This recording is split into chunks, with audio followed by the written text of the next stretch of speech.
ছুটিৰ নেতৃবৃন্দ MP MLA EM MCA আৰ অন্য পাৰ্টিৰ সমৰ্থকদেৰ কাৰণে আমি সাৰ হাসপাতাল কৰে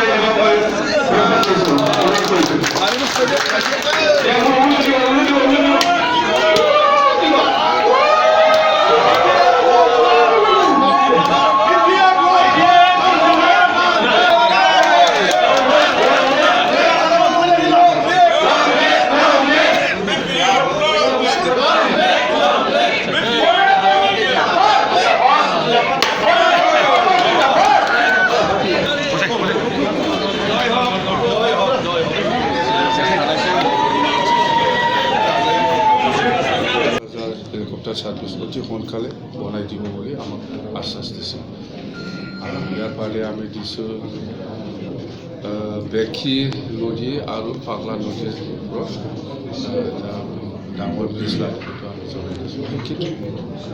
আচ্ছা কোকৰাঝাৰৰ চিটত যিটো বৰ্তমানে যিটো স্থিতি U P P L P P F আৰু নৱচৰণে কোকৰাঝাৰৰ খাৰৰ লগত ফাইটিং নহয় আমাৰ ডেপচুৰ লগত হ'ব ডেপচু আজিৰ দিনত ডেপচু লিডাৰসকলে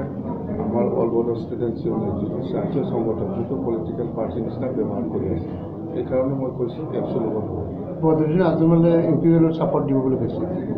আজমলে সেয়াই ইউ পি এল এইটো মই একো স্যার মঙ্গলদৈ দিল্লীত শইকীয়াৰ নাম ওলাইছে বিজেপিৰ পৰা বিবেক কি ক'ব স্যাৰ এইটোতো বিজেপিৰ দিলীপ শইকীয়া আমাৰ ক'ব লগা নাই বেলেগ পাৰ্টি কোনে টিকেট পাইছে টিকেট পোৱা নাই আমাৰ ক'ব লগা একো নাই কথাটো হ'ল আমি এছ জি পি আৰু বিজেপি কোকৰাঝাৰ সমষ্টিৰ বাদে 13টা সমষ্টিত আমি ছাপোৰ্ট কৰিব লাগে সেইটো আমি ছাপোৰ্ট কৰি লাগে বিজেপিৰ বহুত পজিশ্যন আছে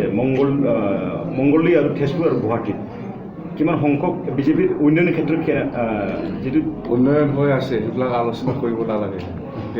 স্যাৰ নৱচৰণ হিচাপে এছ জি পি আৰু বিজেপিৰ 13টা সমষ্টিত ছাপোৰ্ট কৰিব লাগে সহায় কৰিব লাগে সেইটো আমি সহায় কৰিব সভাপতি অমিত শ্বাহ কি কিন্তু আমাৰ সমস্যা বা গোটেই সমস্যা আমি দেখিবলৈ পাইছোঁ সেইখিনি কথাটো আমি লিখিতভাৱে মেমৰিণ্ডাম দিছোঁ আৰু আলোচনাও কৰিছোঁ 1 নম্বৰত আমি দিছোঁ কাৰ্বি আংলঙৰ আৰু ডিমা হাছাওৰ বড়োসকলৰ এছটিকৰণ কৰিব লাগে সেইটো লাষ্ট 5 ইয়াৰ্ছৰ কমিটমেণ্ট আছিলে সেইটো হোৱা নাই সেইটো আমি জনাই দিছোঁ আকৌ মিটিং লগতে প্লেন্সত থকা কাৰ্বিসকলক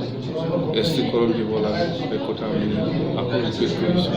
গতিকে মই আশাবাদী নেক্সট 5 ইয়াৰ্ছ যিটো বিজেপি NDA গভৰ্ণমেণ্ট চলাব এইটোৰ ভিতৰত হ'ব আৰু 2 নম্বৰত আমি দিছোঁ 6 community without effective present ST সেইটো হ'ব লাগে সেইটো আমি ৰিমাইণ্ড কৰি দিছোঁ ইয়াৰ পিছত আমি আলফা আৰু NDPৰ কথা আমি জনাই দিছোঁ আলফা আৰু NDP অসমৰ কাৰণে খুব সমস্যা হৈ আছে সেইটো আলোচনাৰ মাজেদি সোনকালে সমাধান কৰি দিব লাগে আৰু ইয়াৰ পিছত আমি গোটেই অসমত বছৰত এবাৰ খুব ডাঙৰ সমস্যা হৈ থাকে সেইটো বানপানী সেইটোকে নেশ্যনেল প্ৰব্লেম হিচাপে ডিক্লেয়াৰ দিব লাগে বুলি আমি অনুৰোধ কৰিছোঁ মোদী ডাঙৰীয়াক আৰু ইয়াৰ পিছত আমি কোকৰাঝাৰত এটা ইয়াৰ মানে helicopter service Kokrajhar to Guwahati Kokrajhar to Bagdogra বা Kokrajhar to Rupsi airport Kokrajhar to এনেকুৱা মানে আমাৰ এই কিবাটো হেলিকপ্টাৰ ছাৰ্ভিচটো কৰিব লাগে এইটো ডাঙৰ কথা নহয় এইটো সোনকালে হৈ যাব হেলিকপ্টাৰ ছাৰ্ভিচটো আৰু ইয়াৰ পিছত আমি দিছোঁ বড়োলেণ্ড নেশ্যনেল হাইৱে যিটো DPR এইটো already ministry of transport surface ট্ৰেন্সপৰ্টত অলৰেডি আছে সেইটোকে জাষ্ট মানে গেয়াৰ আপ কৰিব লাগে অলৰেডি সেই DPRটো কৰি পেলাই আছে তাতে দিল্লীত সেইটো সোনকালে কৰি দিব লাগে চেংচন কৰি দিব লাগে ডিক্লেয়াৰ দিব লাগে বুলি আমি কৈছোঁ সেইটো মানে অমিত শ্বাহ ডাঙৰীয়াই নিশ্চয়